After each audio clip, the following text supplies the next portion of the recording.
Shalom. I'm gonna start off. I'm gonna do part 2 of the video I meant to complete, but I'll do it today. Y'all willing? Indians of Louisiana. I'm gonna start off at back at page 13. And of course, from my interjection, and as well as other information that has basically been proven that these so-called Indians are the part of the 10 tribes of Israel, stick of Joseph.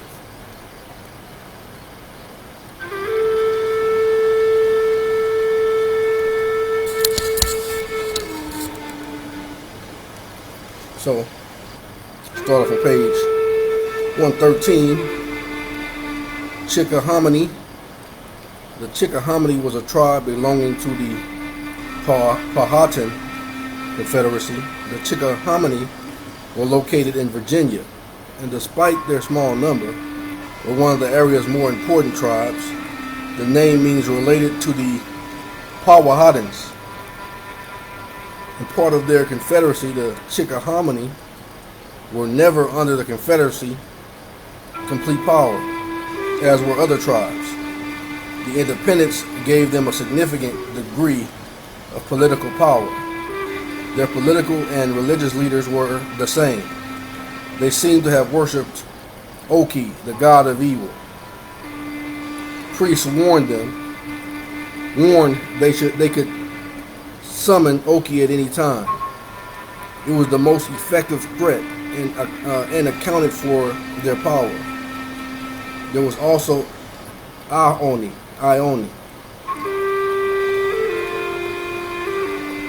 the god of good. The great religious ceremonies took place in large wooden temples, sometimes 60 feet long. The Chickahominy lived in wooden houses that were smaller versions of the temple. Though their name indicated they crushed corn, they seem to have put less emphasis on agriculture than other southern tribes. They relied mainly on meat and fish, which they usually baked. The Chickahominy first gained notoriety as an early English ally. Because of their cooperation with the English, they were one of the few Powhatan tribes remaining after the American Revolution. But there weren't many.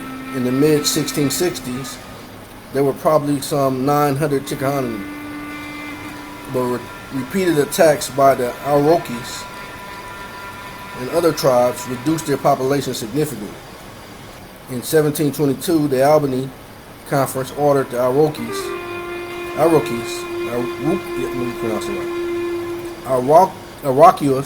believe that's correct, Iroquois, and other tribes to stop attacking the Chickahominy. But by this time, there were only 80 remaining.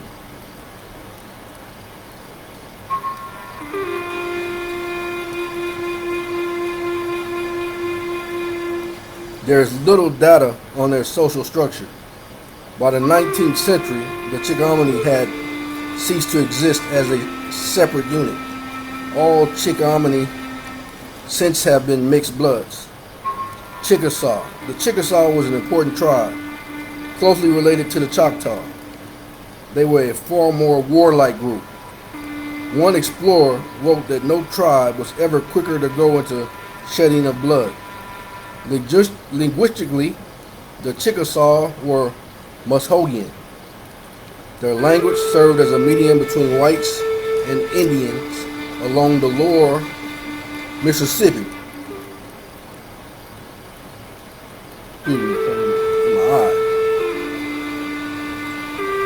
Just as Chinook jargon has served the same in the Pacific Northwest. They lived in the upper Mississippi state area, which was their traditional home. Their legends are the same as the Greek immigration legends, which say that they came to Mississippi from the north. Here, they remained until they were removed by the United States government in Indian Territory, now Oklahoma. Their religious life was one of the preeminent features of their culture. There was nothing under the Chickasaw universe that did not have a religious purpose or significance. This was demonstrated largely in their feeling for nature. They kept a lunar calendar and held celebrations at the beginning of each new full moon. They had a stringent set of taboos. Possibly the most interesting dealt with a woman's menstrual period. During this time, women had to go into a menstrual hut, and they were not allowed to have any contact with others in the tribe until the cycle was over. Regarding their dead, the Chickasaw had a concept of heaven and hell. Those that lived a good life would spend a life of joy in the sky, but those that did not would suffer torture in hell. Religion, too, had medicinal purposes. Their social structure, consisting of clans and totemic divisions, was also divinely ordinated. The tribe was divided into great divisions.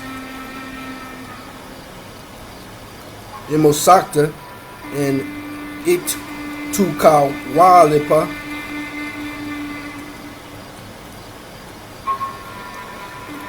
The Imosakta had precedence over the Inkuwalipa, and the high Merska or chief always came from the Imsakta.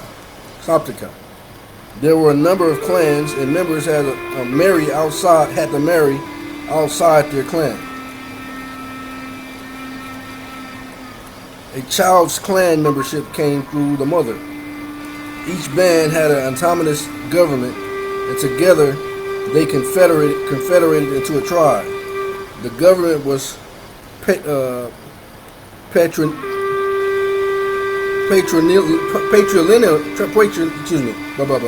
The government was patrilineal, and all chiefs arrived at the position through clan and totemic rank. Though monogamy, I'm sorry. I'm overreading. I'm looking forward to the next word to be kind of strange, so I'm reading every word like it's going to be like that. No, monogamy was the rule. The Chickasaws did allow polygamy. One writer noted they liked variety and mocked Europeans for their strict monogamous ways. Separation and divorce were permitted. Adultery was a serious crime. Any woman who was widowed had to spend a 4-year period of widowhood that could only be broken if her late husband's brother married her. This kind of reminds me of the Book of Ruth.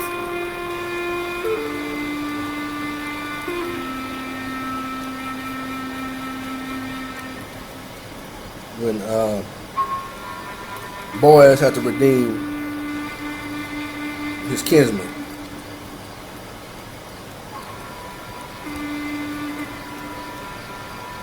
A widower had to go through a similar period, but only for 4 months. Women performed the more menial tasks. It has been suggested that the Chickasaws went to war, often at their wives' urging to gain slaves, which relieved them of menial work. In childbearing, women were completely responsible for raising girls, but men retained that responsibility for boys. In the Chickasaw bands, life was organized on a household level. Each household had a winter and a summer house, a minstrel hut, and a corn storage bin. The winter house was circular and the summer house rectangular. Deer was the main meat and provided other items such as arrows and tools. Bears were also hunted and their claws and teeth used for jewelry. Fishing was important, and there were some seasons when Chickasaws plainly preferred fish. Farming was also important, and the Indians grew corn, melons, pumpkins after they had cleared the land. Women and children also collected wild berries. The Chickasaws cooked in simple clay pottery. The Chickasaws also had thriving trade with other tribes, exchanging bear oil, deer skin, and slaves for tools. pearls, and copper sheets. Their first white contact seemed to have been with De Soto in 1540, who called them Choctaw. They were lifelong enemies of the French, fighting several wars with them. Their first war with the French was in 1720, and in 1736 they defeated the French at Amalata, at the Longhouse, and at the other places. They completely baffled the French, who tried to conquer them in 1739. The Chickasaws also fought other tribes. Along with the Choctaw, they fought the Illinois, the Mobilians, Osage, and others. In 1715, they allied with the Cherokees to fight the Shawnee, and in 1769, routed their former allies at Chickasaw Old Fields. In 1786, a United States treaty set their northern boundary at the Ohio River. They began immigrating west of the Mississippi as early as 1822. In 1832 to 34, treaties were made that removed them to Oklahoma, where their way of life began to disintegrate. The Chickasaw Nation remains today. During the 18th century, there were between 2,000 and 6,000. There were about the same number in a recent count, though they are no longer pure-blooded. Jesse Chisholm.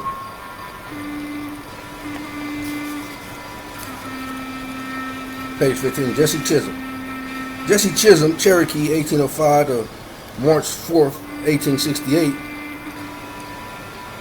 was a famous Cherokee guide, trader, and interpreter. He laid out the famous Chisholm Trail from a point south of present San Antonio, Texas, to Abilene, Kansas. Chisholm was born in Tennessee, the son of John D. Chisholm, a Scottish trader, and a Cherokee mother, the daughter of Chief James Rogers. The family moved to Arkansas in 1816. Beginning in about 1825, the young Chisholm began his career as a guide and interpreter for many expeditions. He moved to Oklahoma Indian Territory in 1826. His first noble assignment was interpreter for the Leavenworth Dodge Party at the Peace Conference with the Wichita Kiowa and Comanche Indians that took place at Wichita, Kansas in 1834.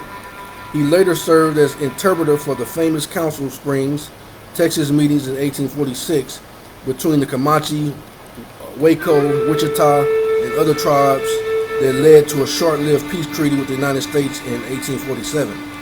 He was to be in a great demand for this skill throughout his life. He was called to interpret and to act as a go-between in situations too numerous to mention. Not being confined to official parleys, Chisholm man, boy, I guess it's something to a name, man. I told you when I see certain names and different things like that, it reminds me of something. So it reminds me of this brother named Chisholm, and that's what he kind of did. He's like the man they call for the in betweens. I would give it away if I would tell you like more, but Chisholm. What's up, Chisholm? He was called on to interpret and to act as a go-between in situations too numerous to mention. Not being confined to official parleys, Chisholm acted as an interpreter and mediator in disputes among Indian tribes. Was used in similar fashion in ransom and other attempts to retrieve captured children from Indian tribes, especially from the Comanche. He served as a trusted go-between in Mexican and Indian disputes, and as guide and interpreter was often the initial point of contact for the United States Army and government in their various attempts to bring the tribes to meetings or to gather them into reservations. During his career, Chisholm built and maintained 3 trading posts, in Indian Territory at Lexington, Oklahoma City, and his home at Camp Holmes in the Canadian River. He was often on the trail with the wagon trains of goods to supply the needs and desires of the Indian bands scattered throughout the region. At different times, he also had contracts to supply United States Army outposts. These excursions also helped him in his meditating and interpreting efforts. For example, in 1858, he guided Lieutenant Edwin F. Beale from Fort Smith, Arkansas to the Colorado River to negotiate with Black Beaver after the latter refused to undertake the long trek. As one of the most admired leaders in the Indian Territory, Chisholm also asked by northern and southern agents to back their causes in the Civil War. His attitude, however, favored neutrality, and this may have been the major reason why in 1861 he went with Opeth Aholo's band when it traveled northwest into Kansas to escape the factionalism that was more and more dividing Indian Territory. He settled near Wichita, which became the new base of his operations. He married the daughter of James Edwards, another trader, and the couple had 13 children. In 1865, Chisholm first traveled the route, later named for him, that was to become famous during the great days of the cattle drives. Starting south of San Antonio, Texas, and winding through Oklahoma, the trail ended at Abilene, Kansas. During its heyday, from 1867 to 1880, over 1,500,000 head of cattle moved over its 800-mile length until the completion of different railroads ended in its economic rationale. After the Civil War, Chisholm continued to mediate between the whites and Indians. He had the respect of both sides. He aided in negotiations leading to the treaties signed at the Little Arkansas in 1865 and at Medicine Lodge in 1868. He died in his trading camp near Norman in the Indian Territory on March 4th, 1868, and he was buried on the banks of the Canadian River on the homicide of Chief Left Hand in what is now Canadian County, Oklahoma. He has often been confused with John Chisholm, and this Chisholm is spelled different than the other Chisholm. John Chisholm is spelled Chisum, where the former Chisholm is Chishom. So John Chisholm, a late white Oklahoma cattleman who was less well known, to read that again. He has often been confused with John Chisholm, a late white Oklahoma cattleman who was less well known. The Chittimacha. The Chittimacha tribe still inhabits their traditional Louisiana homeland. Chittimacha is Choctaw, for they have cooking vessels. The name they had for themselves was Panta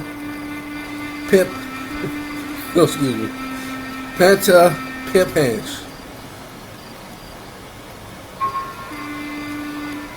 meaning men altogether red, a designation adopted to distinguish themselves from the white settlers. See this from this illustration. See, they call these other people white settlers. So in this particular term, red means more like the earth. He said to distinguish them from the white settlers. Their language stemmed from the Tunica linguistic family. Some scholars believe they may have been the connection between the Iraqis, Lakota, and the Chittimachan languages. One of the most noteworthy things about the Chittimacha culture was their caste system.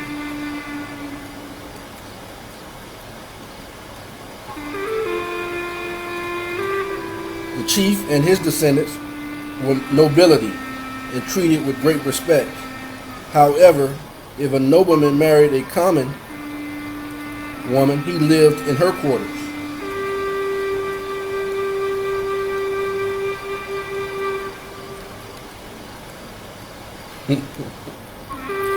Man, see, I have a sense of humor, man, so I gotta learn where to draw the line. I got some one-liners for you, man, you know, because I'd have had you laughing, but some people would be offended because so I ain't gonna do that. All right, man, I'm gonna keep it all booked. I'm gonna try to anyway. Chittamachans were strict, monogamous, and women seem to have had significant influence in government. In their economy, the Chickamaugas were like the Atakapa, who made greater use of fish and other aquatic foods than did most southern tribes. The Chittamauga also did a lively business trading flint with the Atakapa. Their basketry was superb, and many examples are in the art museum. And many examples are in the art museums today. Their first encounters with whites was during the exploration of Iberville and Benavide. At that time, around 1650, there were 3,000 Chittamauga. The French quickly took serious note of the Chittamauga when they murdered a Frenchman. This started a fierce war, and the Indians were finally forced to sue for peace. Culture. The Chittamauga Indians lived by fishing and farming and were the most advanced of the Louisiana Indians in the arts of basket making and metalwork. They raised beans, pumpkins, melons, maize, and constructed houses of wooden frame with roofs of mud and palmetto leaves. Community granaries protected the grain from mites. Chittamauga baskets, particularly the double basket, where both the inside and outside are intrinsically woven, are considered to be the finest ever produced. Unfortunately, the art was both time-consuming and difficult and is no longer practiced. The early Indians buried their dead in large mounds, some in the shape of flying birds, and placed food beside the graves for the ancestors to use. They have legend of men hunting with dogs and of a young man who was lost in the sky while hunting, who still wanders there. Their women had a strong voice in tribal affairs and were even elevated to the status of chief, an honor rare among American Indians. Today, there are over 750 Chittamaugas living on a 250-acre reservation near Choctaw, Louisiana. Their main employment is work in the oil fields. The Chittamauga family. The Chittamauga family is a linguistic family consisting solely of the Louisiana Chittamauga tribe, from which it makes its name according to Powell. Choctaw. The Choctaw are the largest Muskogean tribe in North America. Along with the Cherokees, Chickasaws, Creeks, and Seminoles, they were one of the 5 civilized tribes, as they adopted white culture more rapidly than other tribes. The Choctaw began moving into Louisiana not long after the settlement of New Orleans.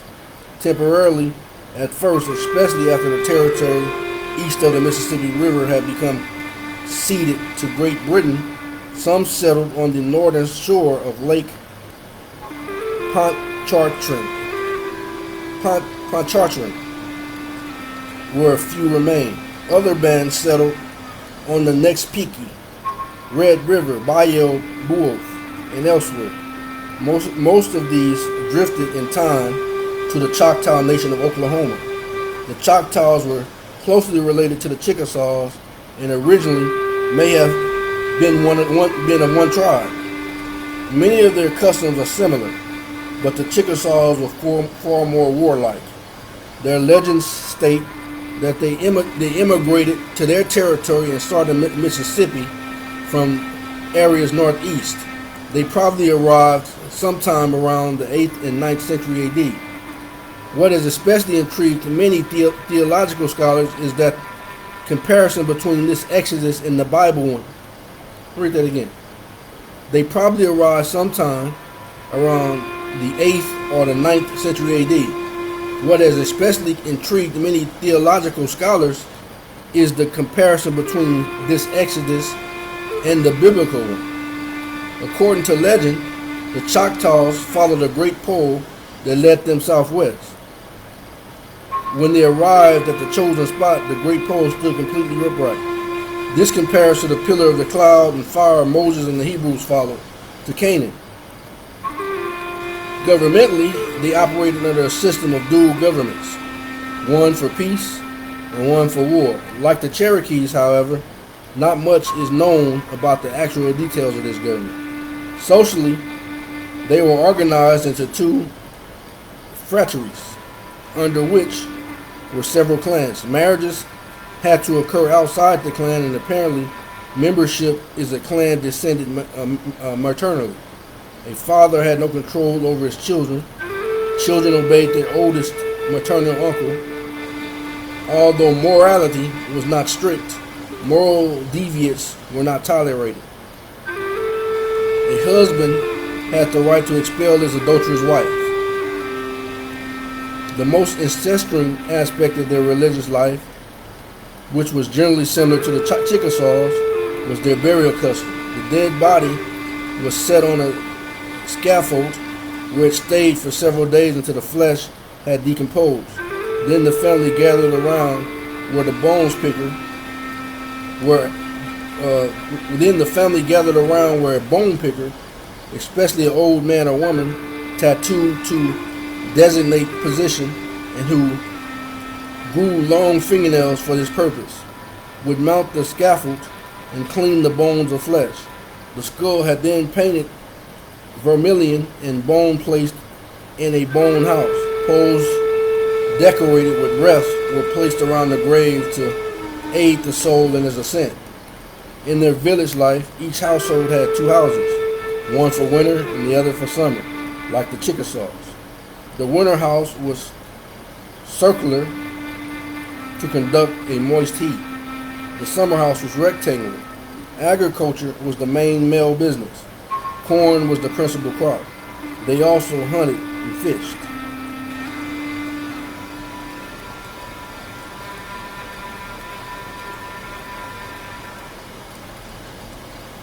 Though they were generally peaceful, it was conceded everywhere that they were skillful warriors, an ability they had to develop to survive constant attacks by the Chickasaw.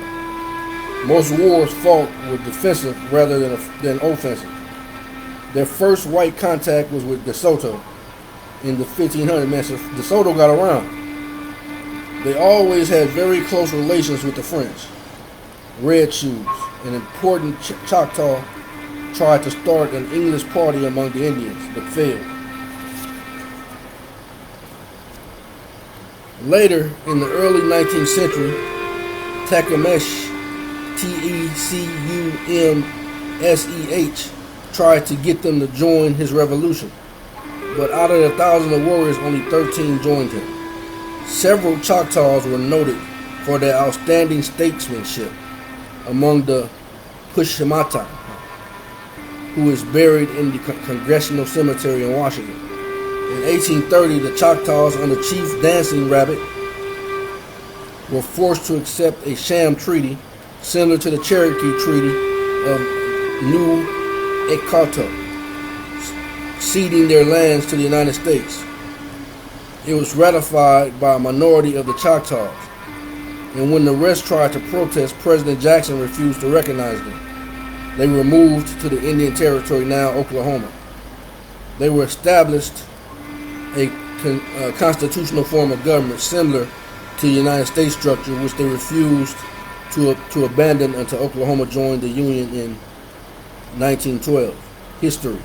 The Choctaw were one of the most powerful tribes in what is now the southeastern United States. The first white man to encounter them, Hernando de Soto, fought a fierce battle with the Choctaw in 1540. The Indians, although defeated, terrorized the Spanish. After 1700, the Choctaw tribe was caught between and cleverly divided by the French and English. After 1780, the tribe was caught in a similar situation between the United States and Spanish interests. Between 1783 and 1830, the Choctaw signed a series of 8 treaties which gave away most of their land.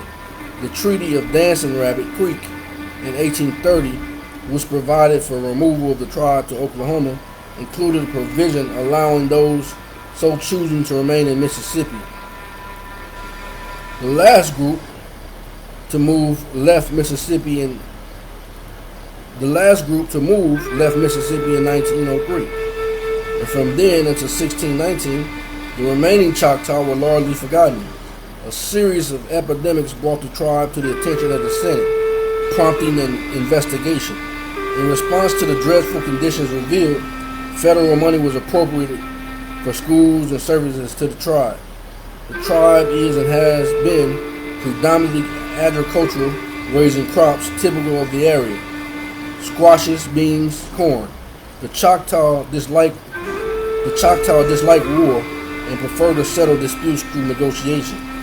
Their game of stickball, an often deadly sport, was used to settle differences between tribes. The tribe is democratic and places women in prominent, rather powerful positions, a part of the mound builders' culture.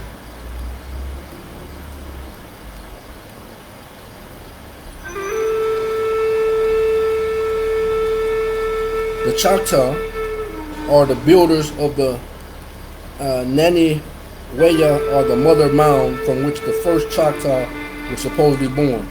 Choctaw all learned their own language first and English in school, so that the most of the tribe is at least bilingual. Robert Cole, Choctaw, Shakihoma, 1774-1842, was one of the leading men in his tribe. He achieved much prominence in the tribal affairs of the Choctaw in Mississippi. He signed the Treaty of October 24, 1816, the Treaty of Dokes Stand near the Natchez Road of October 18, 1820, and the Treaty of January 20th near the Natchez Road of October 18 to 1820, and the Treaty of January 20th, 1825 at Washington. Among the delegates dispatched to Washington to negotiate the latter treaty was Pushmata,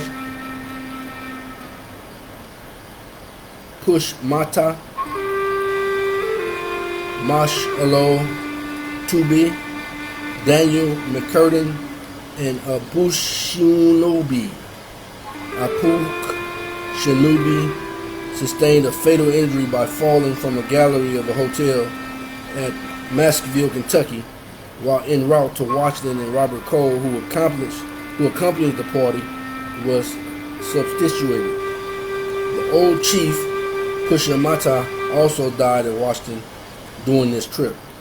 It was during this engagement that Robert Cole met General Lafayette in Washington of November 24, 1824.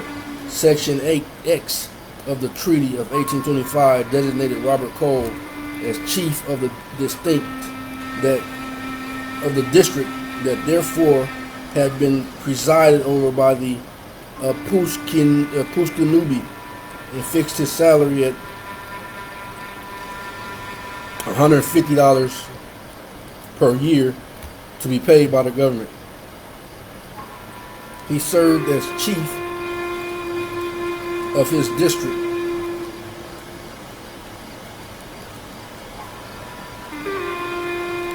for about 2 years, when he yielded the position to Greenwood LaFleur, whom he called his nephew, and from thenceforth the district became known as Greenwood LaFleur District. He was also a party signatory of the famous removal treaty of the Dancing Rabbit Creek of September 27th, 1 and 30, and by the term of Article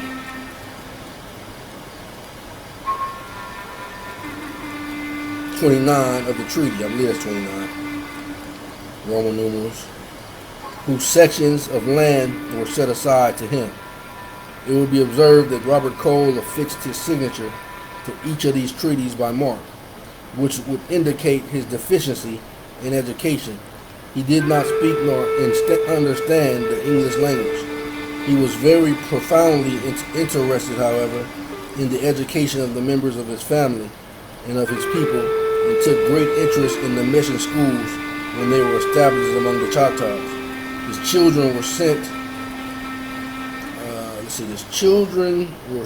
to the Elliott Mission at Mayhew, and of a visit which he made to the mission on November 29, 1821.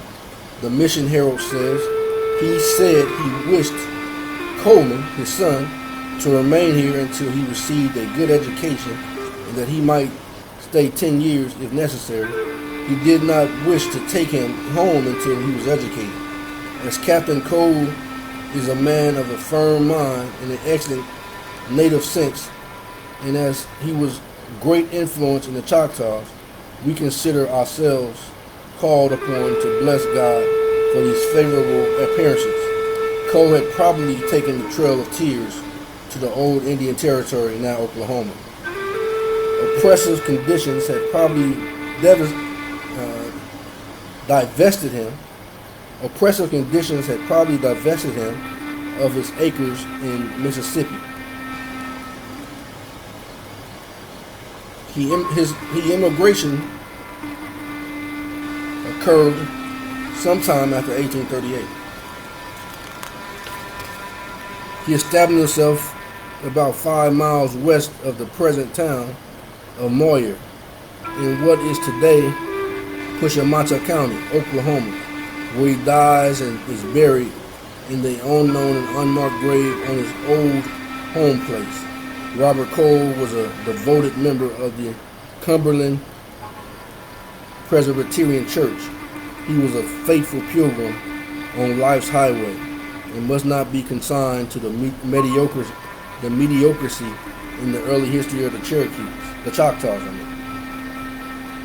Shumaka Cole, Choctaw, Shakahoma, 18th century, was the wife of Roscoe Cole, a white captive of an Indian village of Oski, Hullapo, Lion's Bluff.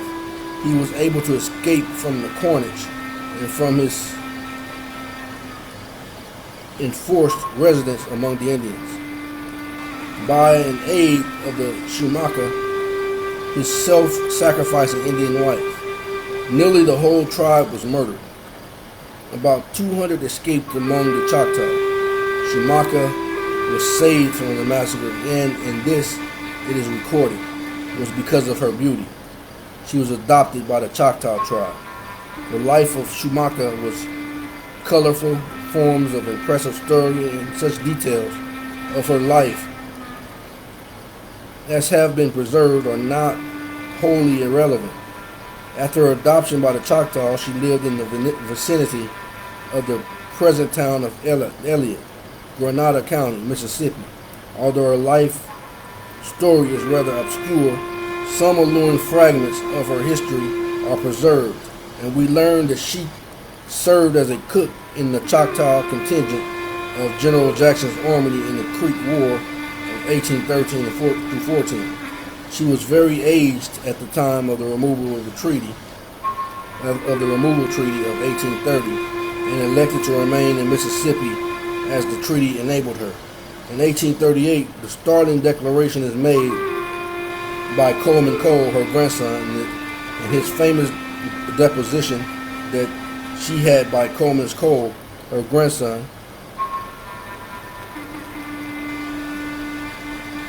Okay, let me read that again. The startling declaration is made by Coleman Cole, her grandson, in his famous deposition that she had obtained the age of 120 years with her vision and other faculties unimpaired. The span of years so ascribed for her seems historically incredible. The struggle of life and the hardship enduring during that period, noted for its wars and the annihilations of many tribes, provoked a break in the outward appearance of the affected Indians until the age of 75 or 90 years. They appeared aged beyond safe conjecture. She doubtlessly survived to the ripened old age. A daughter of Schumacher married Daniel McCurtain, and another daughter wears Garrett E. Nelson, a white man, and became a grandmother of the three McCurtain chiefs of the Choctaws in the old Indian Territory. Captain Otoka and Greenwood LaFleur are referred to as nephews of Robert Cole, but just how that relationship arose is not exactly clear. These details enlist an interest as we pause in homage to the Indian maiden whose personal charms preserved her life, to enrich her illustrious posterity with one of the most romantic incidents in our history. She had 5 children. William Colbert, Chickasaw, 1776, 1816, was a war chief, famous for exploits during the American Revolution, and later during the Creek War of 1813-14. During the Revolution, he fought on the American side and employed by them to subdue the anti-American Creek Indians. The Chickasaw under Colbert had been a success in the venture. In 1795, the United States attempted to arrange peace between the two tribes. This failed and the fighting continued. In the War of 1812, Colbert served 9 months in the regular infantry, and upon his return, led a war party against hostile Creeks, whom he pursued from Pensacola almost to Apalachicola, killing many and bringing back 85 prisoners to Montgomery, Alabama. He was styled a general when he visited Washington as the head of the Chickasaw delegation in 1816. He signed several treaties ceding Chickasaw lands to the United States. George Colbert, Chickasaw, 1746, November 1839, was a chief who is remembered by his people for his resistance to the Chickasaw removal to Indian Territory, present Oklahoma. Colbert supported the Americans during the Revolutionary War and fought with Andrew Jackson during the War of 1812. He was one of a party of Chickasaw chosen to inspect the area west of the Mississippi River, proposed as the new home for his people. In 1830, he signed a provisional treaty ceding Chickasaw lands to the United States. A final treaty was signed in 1832 against the will of many of the chiefs. Colbert was part of the Chickasaw delegation that went to Washington, D.C. to protest unsuccessfully the terms of the treaty. He died in the new Chickasaw homeland west of the Mississippi. Daughtery Colbert. Daughtery Winchester, Chickasaw, 1810 to 1880. Also known as Winchester, was second governor of the Chickasaw Nation. He was born illegitimately to a white man by the name of Darity, a Chickasaw woman in Monroe County, Mississippi. He was adopted as a child into the family of Levi Colbert. Daughtery took the name of Winchester many years later. In his youth, he attained Charity Hall, a Cumberland Presbyterian mission school. During the years of 1926 and 1927, he stayed with Indian Commissioner Thomas L. McKinney in Washington, who gave him some introductory training in land surveying. After Colbert returned home, McKinney, who had a vested interest in him, wrote to his father asking that the youth be sent to Choctaw Academy in order to continue his study of land surveying. With help and guidance from McKinney, Colbert enrolled in Kentucky's Choctaw Academy in 1828. After he had finished his schooling, he was a member of one of the first Chickasaw removal groups heading towards the old Indian territory. He eventually settled at Oil Springs. He eventually settled at Oil Springs, which is now Johnstown County, Oklahoma. For a time, the Chickasaws and the Choctaws were intertwined in political affairs. However, in January of 1937, a treaty created Chickasaw District in the Choctaw Nation. And 18 years later, another treaty was created which gave the Chickasaws autonomy. Winchester Colbert was one of the first tribal members to advocate this political separation and was directly involved in the creation of the treaty. He was a member of the Constitutional Convention that drew up constitutions for the Chickasaw Nation and was also a member of the first Chickasaw legislature. Cyrus Harris was the first governor of the Chickasaw Nation. Colbert became the second when he defeated Harris in August of 1858. Harris defeated him again 2 years later, but Colbert regained the office in 1862, which he held through 1866. During this period, he was involved in post-Civil War problems. Most of his tribe was Confederate sympathizers, and after the South was defeated at Camp Kansas in February 1864, Colbert took refuge in the state of Texas for several months with Horace Pratt, president of the Tribal Senate, filling in for him. He returned home in the fall of 1864 and formally surrendered on July 14, 1865, with his tribe being the last of the 5 tribes to capitulate. Upon his return, Colbert was faced with rampant lawlessness due to the lack of tribal courts and legislative sessions during the war. In September of 1865, Governor Colbert sent a communication to the federal government stating that robberies and horse stealing are common occurrences in the southern part of the nation, and asked that a company or 2 of cavalry be sent into a capable officer to afford protection. Finally, in October of 1985, the first session. Read that again. That's what I thought I said. Finally, in October of 1985, the first session of the Chickasaw legislature convened, and Colbert gave an address, some of which dealt with the question of the release of slaves, of which the Chickasaw held over 900 in law, according to the federal census that year. Aware that the emancipation is inevitable, Colbert stressed that slave owners needed to make suitable arrangements with the slaves, such as may be most conducive to the interests and welfare of both owners and slaves. Governor Colbert retired in 1866, and Cyrus Harris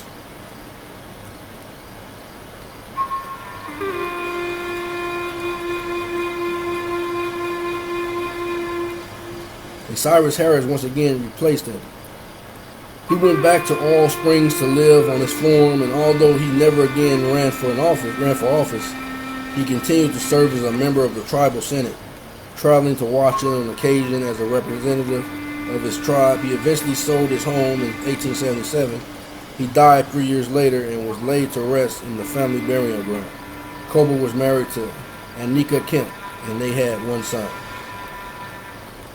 Congaree, a small tribe.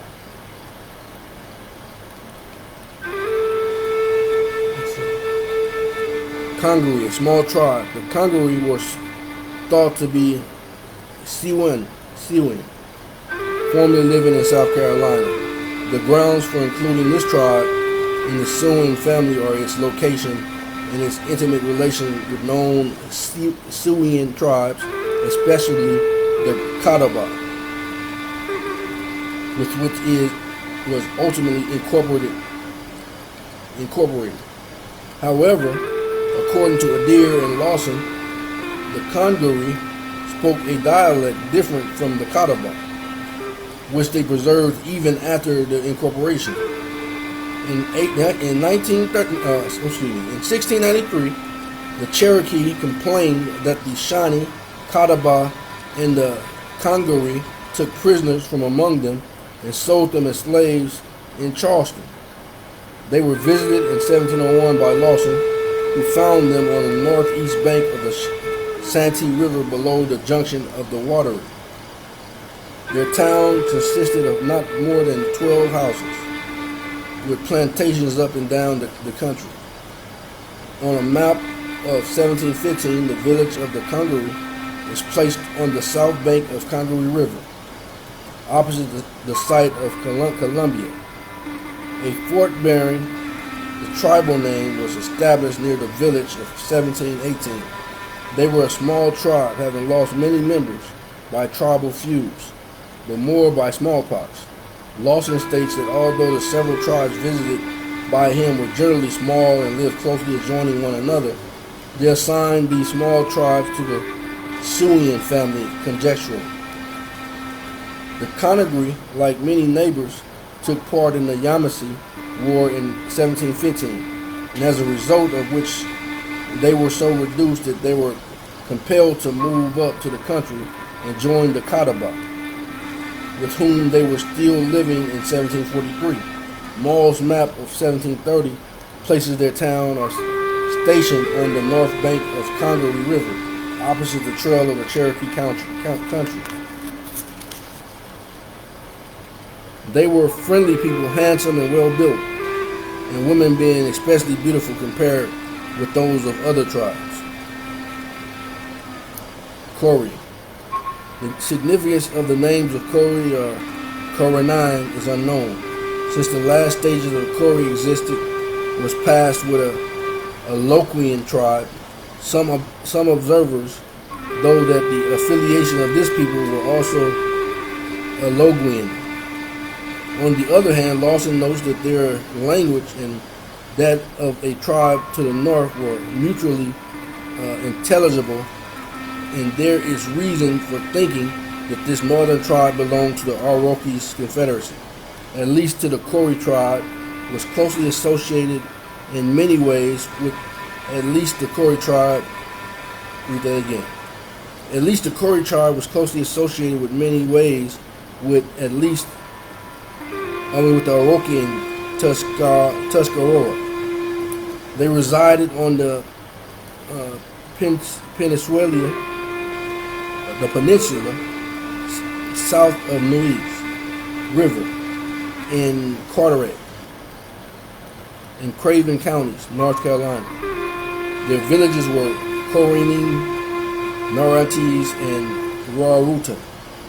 The time and place of the initial meeting between the white settlers and the Corea is unknown, but the tribe appears in the record of the Raleigh colony under the name of Warnock, Cwarennoc. Their numbers were greatly reduced before 1696 in a war with another tribe. They took part with the Tuscarora in their war against the colonists, and in 1715, the remaining members of what was left of the Machapunga were assigned to reservations of the Matamosquite Lake in Hyde County, where they occupied one village, probably until it became extinct. A few of them, they sure like to say people became extinct.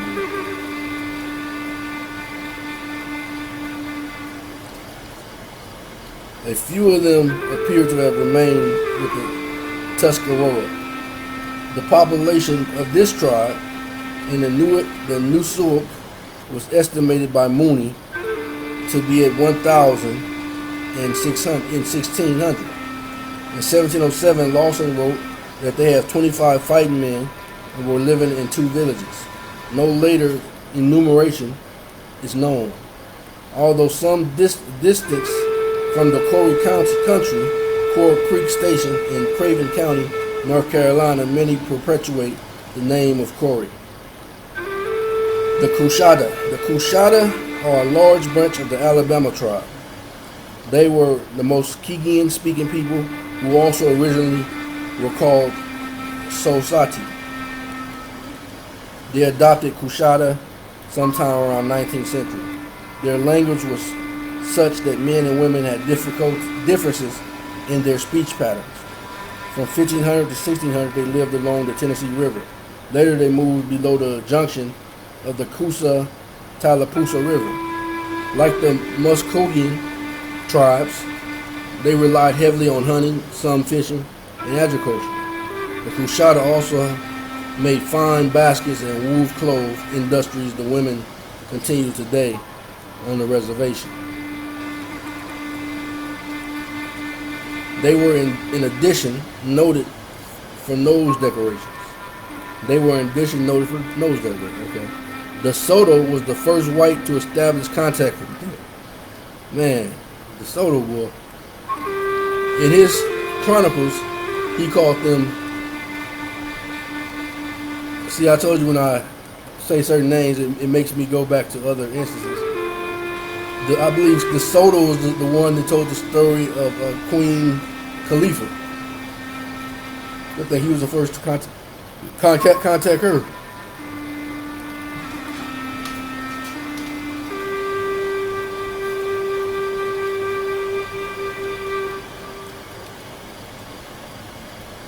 De Soto was the first white to establish contact with them. In his chronicles, he called them Coste, Acosari, Cache, and Acosta. In 1561, they were ready to join with the Creeks and other tribes to prevent Pardo, whose expedition had taken cruel advantage of the Indians, from progressing any further inland. It is not recorded whether they actually fought the Spaniards. Not long after this, they began their move to the Coosa and Tallapoosa River, where they had their greatest contact with the French. The French found them industrious, impeccably honest in all their dealings. They remained there until the French ceded their power east of the Mississippi in 1763. Later, those in Texas joined the Alabama. Those who stayed moved to Oklahoma, where many lived with the Creeks. There were more than 500 of this tribe in 1850. Today, there are several hundred of Texas, Louisiana. Today, there are several hundred in Texas, Louisiana, and Nebraska. Crazy Snake Creek, 1846 to April 11th, 1912, also known as Cheeto, Harjo from Cheeto, foolhardy, recklessly, brave, and Hardo, Snake, and also known as Wilson Jones, was a Creek chief and leader of the so-called Snake Uprising in Oklahoma in 1901. Crazy Snake was born in 1846 in Creek Territory near Boley, Oklahoma, the son of Arlock Harjo. The Snake Uprising became a focal part of his life. Essentially, uprising was an attempt by some Creeks to force the United States government to fulfill treaty obligations. But the roots of this struggle went back to at least to the Civil War. At the time of the outbreak, the Cheeto Harjo band of the Creeks was on the relatively peaceful terms with the government. The Creeks had been moved into Indian territory by the Treaty of 1832, which guaranteed them common ownership of their lands and also self-government. However, during the Civil War, some Creeks who owned slaves supported the Confederacy. And in 1866, a Reconstruction Treaty abrogated some of the original terms of the 1832 treaty. As I'm reading this, these terms, slaves by these civilized tribes, as they put them, even back in the days before seeing the so-called whites, as they put it, go back to the scriptures. The Israelites had slaves as well, but not to the type. It wasn't this kind of slavery that we know today. The slavery we know today is crimes against humanity. The kind of slavery that they had back then, was on like a hiring basis. You know, you take care of your family. You know, if somebody else came around and didn't have nowhere to go, they could become your slave for food and for all these type of things. And after with 7 years or the year jubilee, they would be free to go if they choose. If they didn't choose to leave, then they can confine themselves under servitude to you for life. But it's not the type of slavery that most people think about that we went through.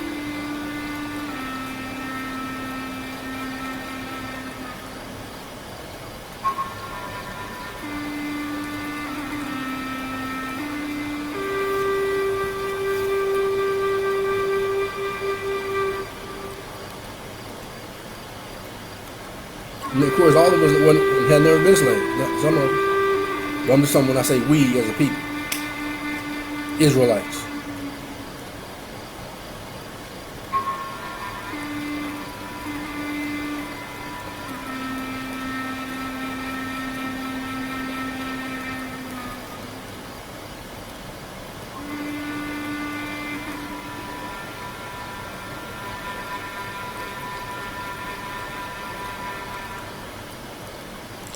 So the Creeks had been moved into Indian territory by the Treaty of 1832, which guaranteed them common ownership of their lands and also self-government.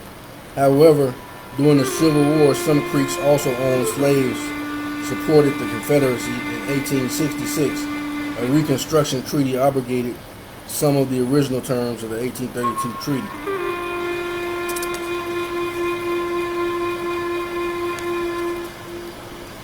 As time passed, many Creeks and others of the 5 civilized tribes became assimilated into white American culture.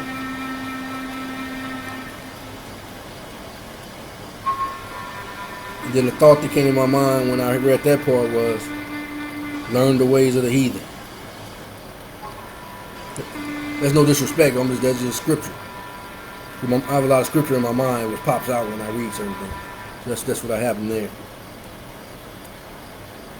Say this was particularly true of the offspring of the mixed marriages.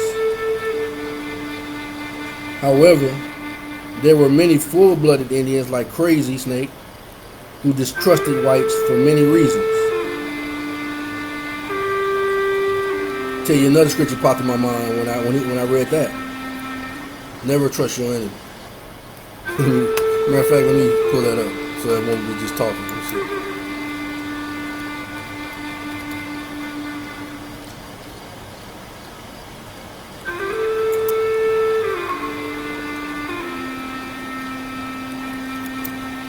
Let's see what it says. Ecclesiasticus 12:10 through 18. Never trust thine enemy, for like as iron rusted, so is his wickedness. Though he humble himself and go crouching, yet take good heed and beware of him, and thou shalt be unto him as if thou hast wiped a looking glass, and though thou should know that his rust has not been altogether wiped away. Set him not by thee, lest when he has overthrown thee, he stand up in thy place. Neither let him sit at thy right hand, lest he seek to take thy seat. And thou at the last remember my words. He pricked therewith, who will pity a charmer that is bitten with a serpent, or any such as come nigh wild beasts. So one that goeth to a sinner is defiled with him in his sins. Who will pity? Let's see. For a while he will abide with thee, but if thou begin to fall, he will not tarry. An enemy speaketh sweetly with his lips, but in his heart he imagineth how to throw thee into a pit. He will weep with his eyes, but if he find opportunity, he will not be satisfied with blood. If an adversary come upon thee, thou shalt find him there first.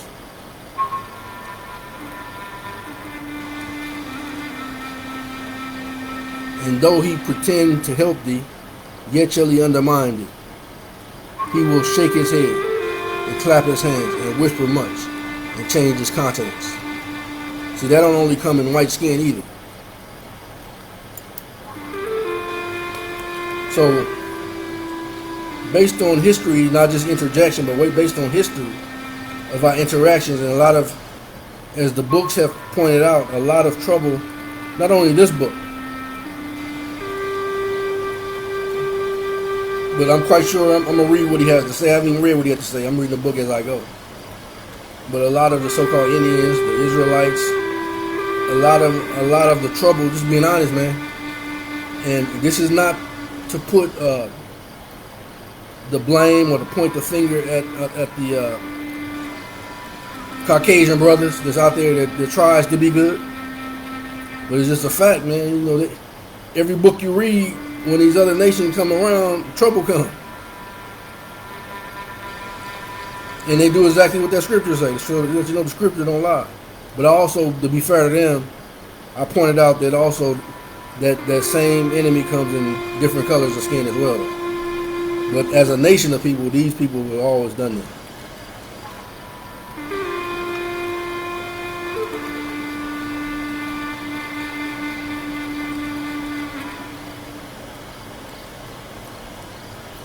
All right, let's see. Where did I leave off on?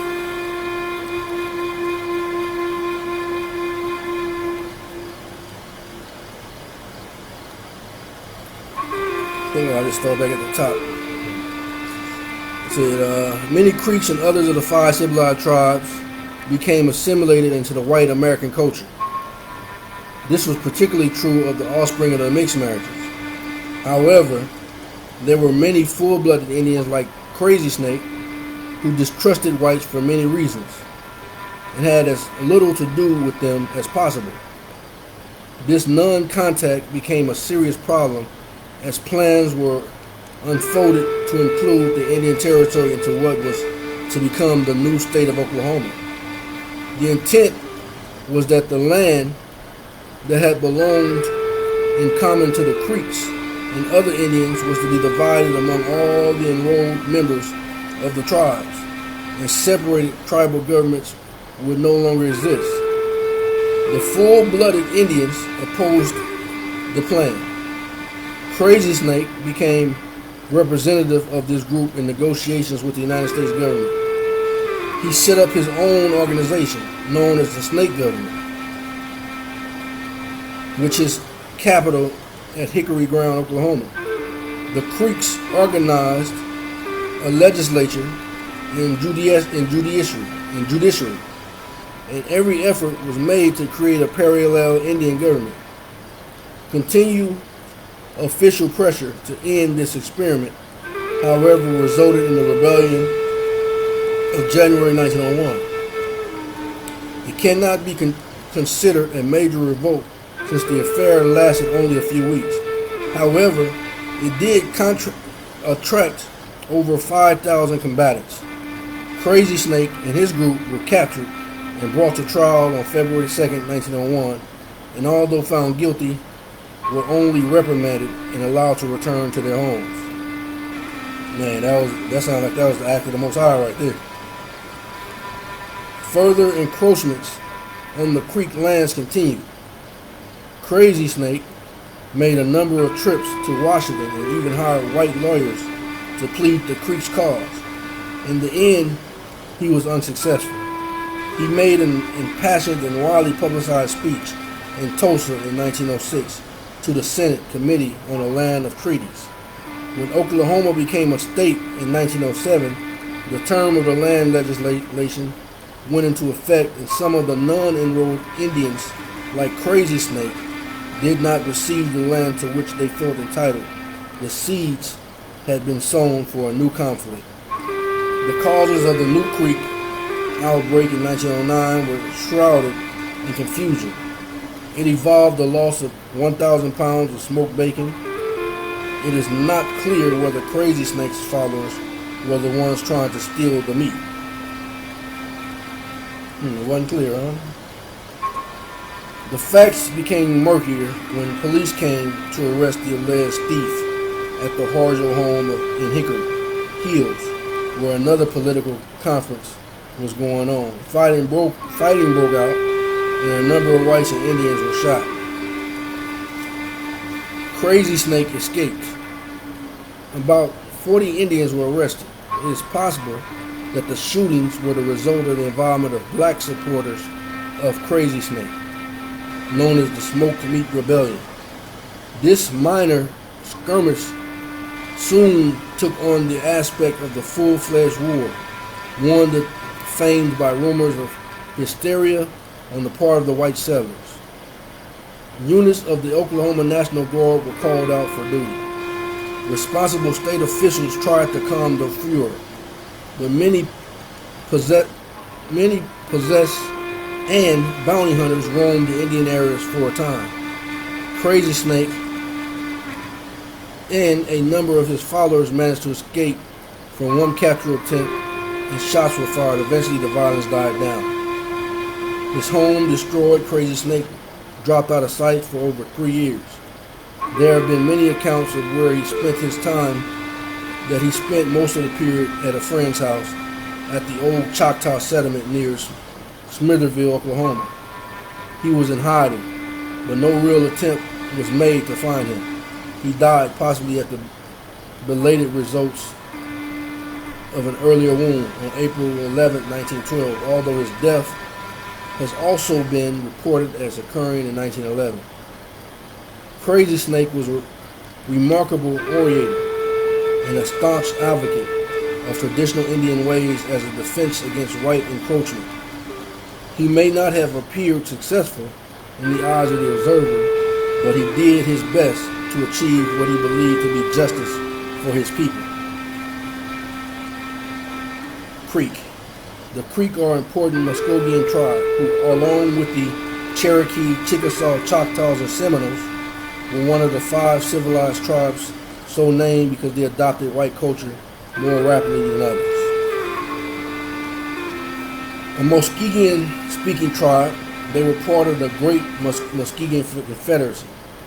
Interestingly, only about half of the tribes formed in this confederacy spoke Mohegan.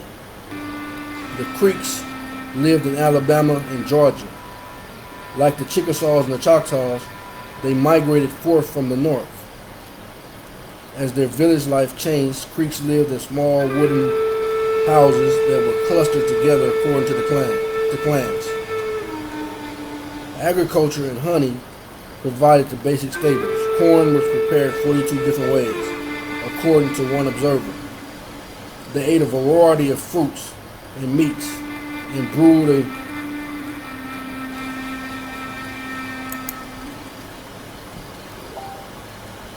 let's see.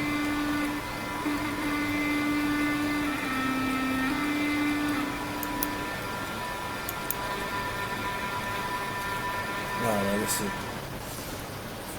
Something popped up on the computer I was just getting rid of it. As their village life changed, Creeks lived in small wooden houses that were clustered together according to clans.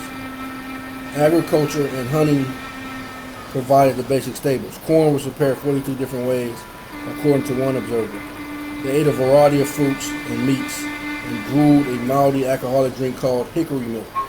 The women spun superb cloth on looms.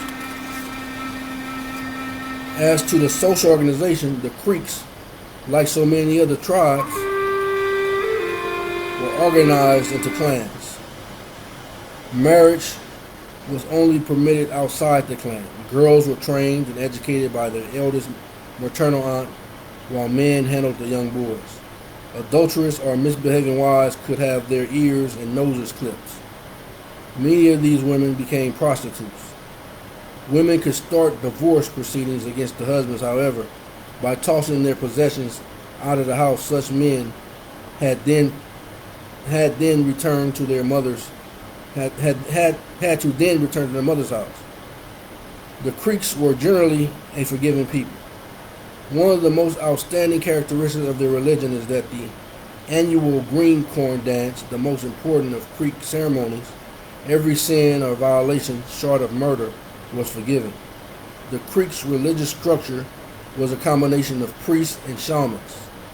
Priests and verbatim religious prayers, and individuals sought direct contact with the gods through the dreams. Medicine men were trained in schools, and there were three classes of medicine men. There were the knowers, people who had psychic powers, the medicine men who could control weather and other phenomena, and witches who were full of lizards and caused murder.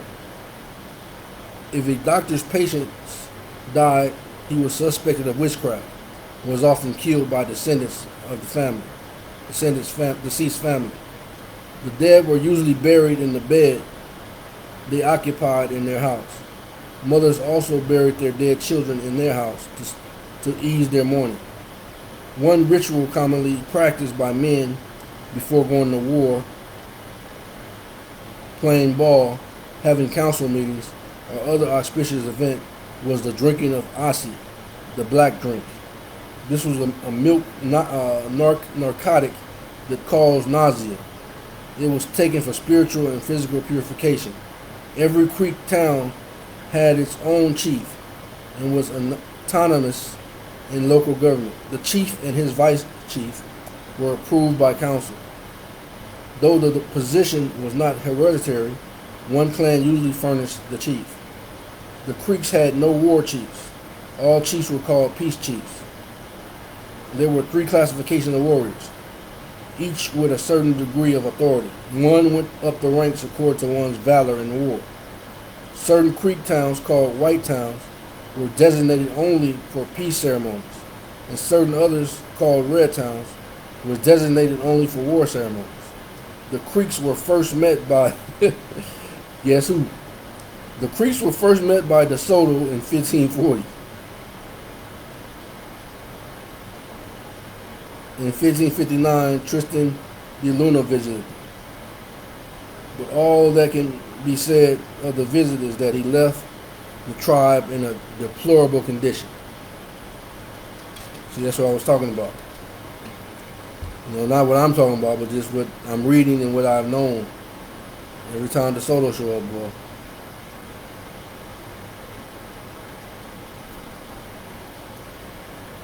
Sometime between then and the alliance with the English, the Muskogean Confederacy was formed between the Creeks and other small tribes.